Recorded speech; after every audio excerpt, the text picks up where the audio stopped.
Australia has one of the biggest housing Ponzi's in the entire world. Now, we all know that property owners are completely obsessed with seeing the value of their properties rise. Just go to any barbecue and they'll tell you for sure. But you know who's even more obsessed with keeping this mother of all housing bubbles going? The government. In fact, it would seem they would rather collapse the entire economy rather than doing anything that could put downward pressure on house prices. I'm Biko Konstantinos, and that's what we're going to talk about today. In Australia, there's one thing we don't talk about. We never talk about house prices going in any direction except for straight up. But one thing we should be talking about: subscribing to my channel. So why don't you like this video and hit that subscribe button if you haven't already, because you and me spelled backwards makes emu, and just like the emu, our relationship will be wild and wonderful. I know, it doesn't make any sense, but neither does my receding hairline. Now, why has the Australian housing market, which used to provide affordable housing for people to live in, been turned into one of the biggest Ponzi schemes on the planet? Let's check it out. First, we've incentivized speculation into property. Now, speculation when it comes to investing normally means that you make a bet on an asset class because you think it's going to go up, but there's normally considerable risk. But by the end of this video, you'll realize that investing in Australian property carries very little risk. It's like investing in a sure thing. If Australian property was a horse race, you'd be basically betting on the only horse in the race, so it has absolutely no chance of losing. Or in property's case, no chance that prices will fall. So how has Australia encouraged or incentivized people to buy property with the sole purpose of making a financial gain? First, there's zero capital gains tax payable on your principal place of residence. So the home that you live in is the only asset class in Australia where you don't have to pay any tax if that asset rises in value. Most people agree with this policy, but what about the mega rich who are purchasing their own home for say $20 million?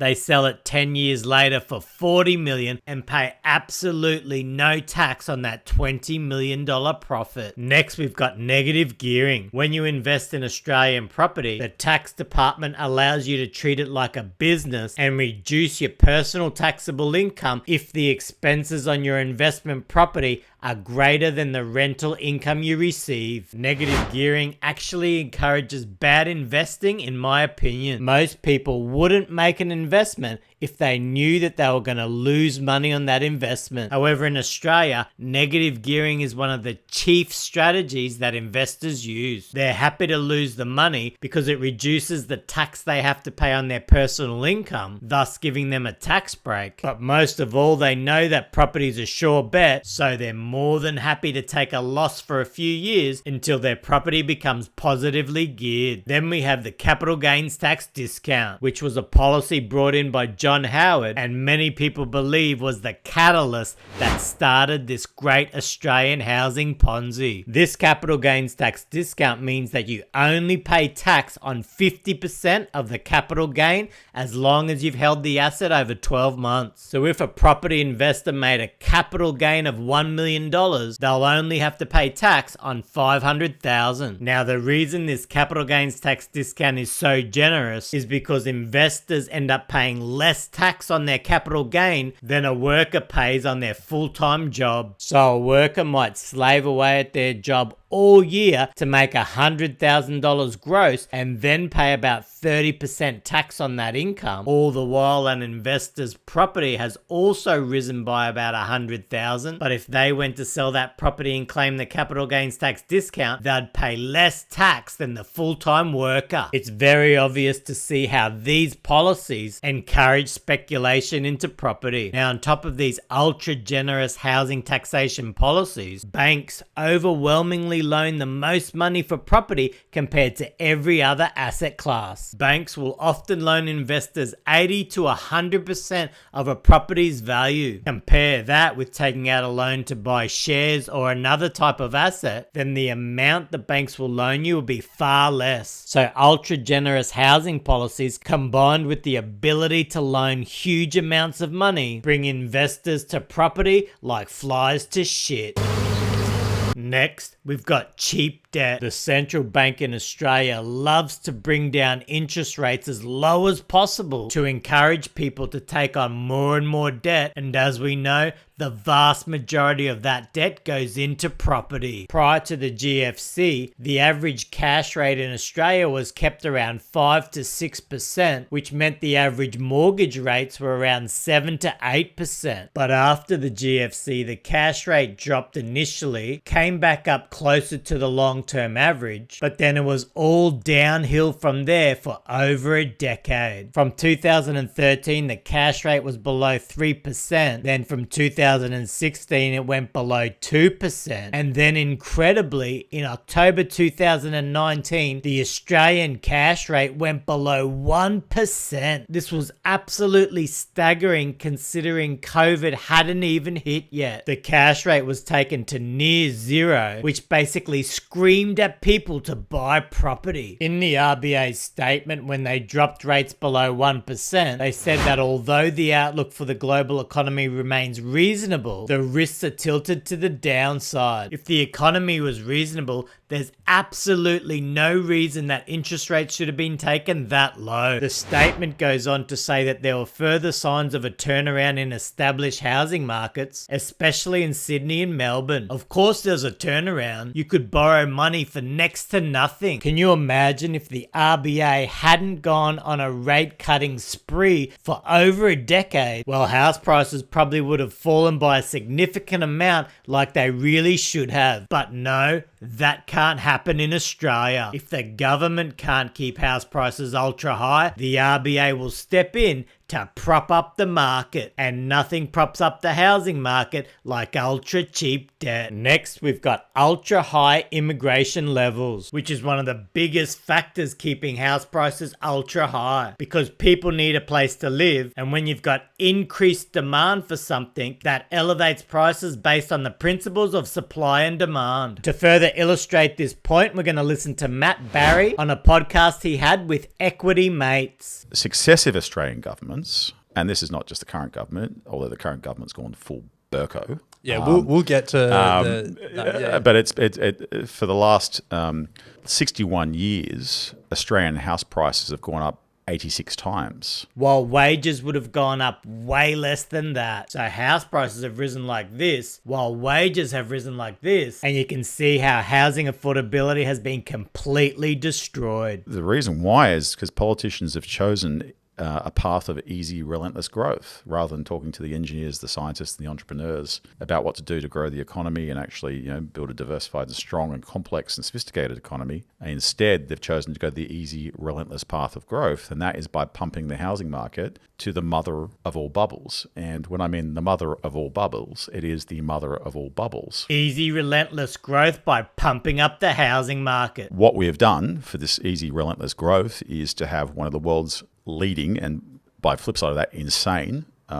immigration programs. So we bring a lot of people into this country, an astronomical number of people in this country. This is Australia's economic strategy in a nutshell. And they're doing that because it keeps house prices up. The more people you've got in a certain area, the more that house prices stay up and go up. And the path of easy, relentless growth that the governments have had is to keep blowing up the biggest bubble you can possibly blow. And by doing this, those at the top of the Ponzi, which are those who could buy property ultra cheap, continue to benefit from prices being bid higher and higher due to surging migration. And the worst thing about it, the vast majority of Australians would like immigration levels to be reduced, especially when we're in the middle of a bloody housing crisis, where some full-time workers are having to live in tents or in their cars. When you continue running record migration levels during a crisis, you're giving a huge middle finger to citizens doing it tough. If the government changed policies and went to net zero immigration, you'd see immediate relief in the housing market. Renters would find it much easier to obtain a rental, and because vacancy levels would start to rise, there wouldn't be as much competition, and then rent prices couldn't keep surging as much because renters would have more options and more bargaining power. You'd also see an immediate reduction in speculation over property, because overall there'd be less buyers competing for each property, and there'd be far less desperation, because at the moment there's still so much fear of missing out because renters are desperate to be able to buy their own home and investors are wanting to cash in on all the frenzied demand. So why not cut immigration to net zero? You could ease a crisis and bring normalcy back to the housing market in one swift blow, but that could result in the easy, relentless growth being put in jeopardy and could jeopardize the entire housing Ponzi, and those at the top of the Ponzi will not bloody stand for that. Next, we've got foreign ownership of Australian property. By allowing this to occur, it just creates more additional demand for housing, which of course helps to keep house prices rising exponentially. Figures show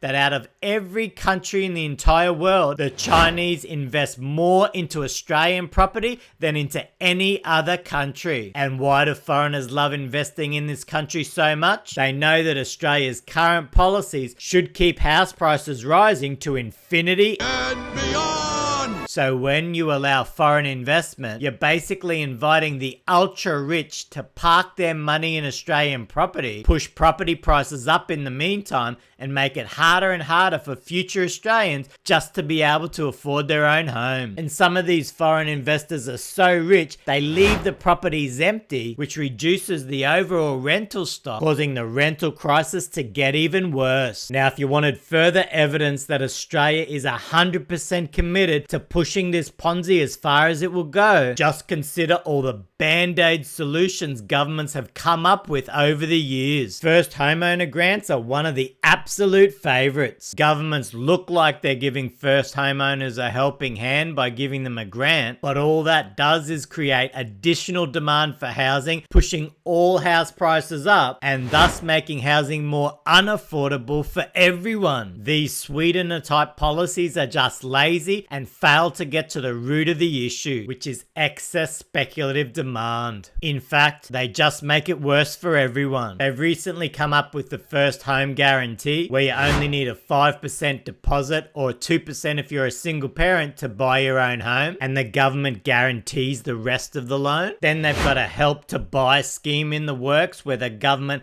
goes part ownership in a property with people. They're proposing this as a limited scheme, only 10,000 places to be offered. And recently there's been more and more calls to allow people to use their superannuation to purchase their own home. How long will they keep pushing these band-aid solutions before they take real action to improve housing affordability? Probably until the median house price is $2 million while the median wage is $100,000. Lastly, we've got inflation. When the government recklessly pumps money into the economy like they did during COVID, the extra money floating around in the economy tends to lift hard asset prices, predominantly things like real estate and the stock market. So inflation causes asset prices to go up while the value of your hard-earned money goes down. And that's why COVID was a bonanza for property owners, because government spending was of course going to find its way to Australia's obsession, property, baby. As you can see, Australia will continue relentlessly pumping this housing Ponzi, preferring to destroy an entire society rather than dealing with the actual issue of insane house prices. I'm Biko Konstantinos.